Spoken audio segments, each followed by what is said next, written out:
Back to my channel Bansal biology. जैसा कि हमें पता है कि हमारे बहुत सारे एग्जाम्स नजदीक है, भले ही वो CSIR नेट का एग्जाम हो, भले ही वो गेट का एग्जाम हो या फिर भले ही वो IIT जैम का एग्जाम हो।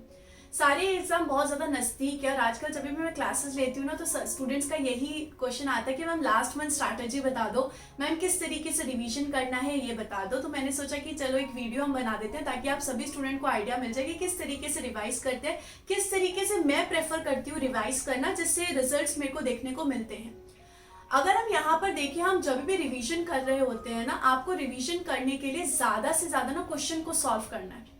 ज्यादा क्वेश्चन सॉल्व करने से रिवीजन कैसे होता है, ये शायद आप लोगों के दिमाग में क्वेश्चन आ रहा है। देखो, जब हम किसी भी टॉपिक से रिलेटेड क्वेश्चन सॉल्व करते हैं ना, तो आपको चीजें और क्लियर होती जाती है, आपका जो कॉन्सेप्ट है वो बहुत क्लियर होते जाता है और उसी के साथ साथ आपका क्वेश्चन सॉल्विंग के साथ साथ रिवीजन भी होता है। तो जब भी अगर आप रिवीजन कर रहे हो, आपका पूरा सिलेबस हो चुका है, एग्जाम आपके सामने है, आपने बहुत सारे रिविजन्स कर भी लिए होंगे अपने कॉपी नोट्स में, तो आप ना ज्यादा से ज्यादा क्वेश्चन सॉल्व करो।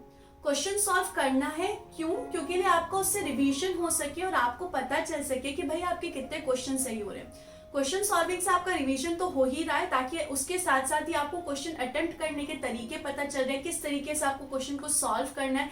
एग्जाम में अगर कोई क्वेश्चन आ जाते तो उनको किस तरीके से टैकल करना है, ये सारी स्ट्रैटेजी भी आप उसके साथ साथ सीख रहे हो। तो जब भी आप रिवीजन कर रहे हो तो सिर्फ यही रिवीजन नहीं करो कि आपने बुक से रिवाइज कर लिया फिर आपने कॉपी नोट से रिवाइज कर लिया। रिवीजन के लिए ज्यादा से ज्यादा क्वेश्चन सॉल्व करो। ये एक बहुत इंपॉर्टेंट पॉइंट है जो आपको कोई नहीं बताएगा और मैं आपको बता रही हूँ कि क्वेश्चन सॉल्विंग से जितना अच्छा रिवीजन होता है ना, उतना आपको कॉपी नोट्स वगैरह से पढ़ के नहीं होता।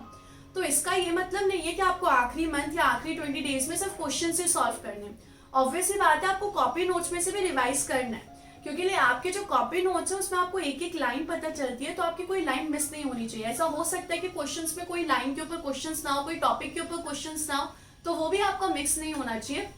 तो आपको कॉपी नोट से तो रिवाइज करना ही करना है, उसी के साथ साथ आपको क्वेश्चन सॉल्व करने हैं। समझिए, अगर मैं आज रिवाइज करते बैठ रही हूँ और आज मेरे पास 5 आवर्स मुझे रिविजन को देने हैं, तो मैं 2.5-3 आवर्स क्वेश्चन सॉल्व करूंगी और 2 आवर के आसपास मैं कॉपी नोट से रिवाइज करूंगी। ये भी होता है कि मैम रिवाइज कहाँ से करें, बुक से पढ़ें कि कैसे रिवाइज करें। रिवाइज हमेशा आपको अपने नोट्स से करना है, दैट्स इट। आपने नोट्स बनाए इसलिए ताकि वो आपको लास्ट मोमेंट पे हेल्प करें। अभी भी अगर आप बुक खोल के पढ़ रहे हो तो आपके नोट्स बनाने का मतलब ही क्या हुआ? तो आप रिवाइज कर रहे हैं तो अपने कॉपी नोट से रिवाइज कीजिए, जो भी आपने नोट्स बनाए उनसे रिवाइज कीजिए और क्वेश्चंस को जितना ज्यादा हो सके उतना ज्यादा सॉल्व करिए। देखिएगा आपको उससे एक नए एंगल से क्वेश्चन सॉल्व करना भी आएगा और आपको बहुत अच्छा रिवीजन होगा। इस क्वेश्चन सॉल्विंग से रिवाइज करने से आपके बहुत सारे फायदे होते हैं जो आपको बाद में खुद पे खुद पता चल जाएंगे।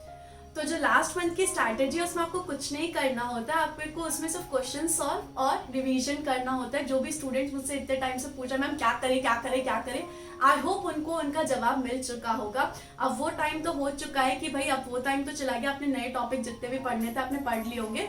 तो आप इस तरीके से रिवाइज कीजिए, नोट्स पढ़िए, question solve, notes question solve, notes question solve, सिर्फ यही 2 चीजें कीजिए और आपको बहुत हेल्प होगा।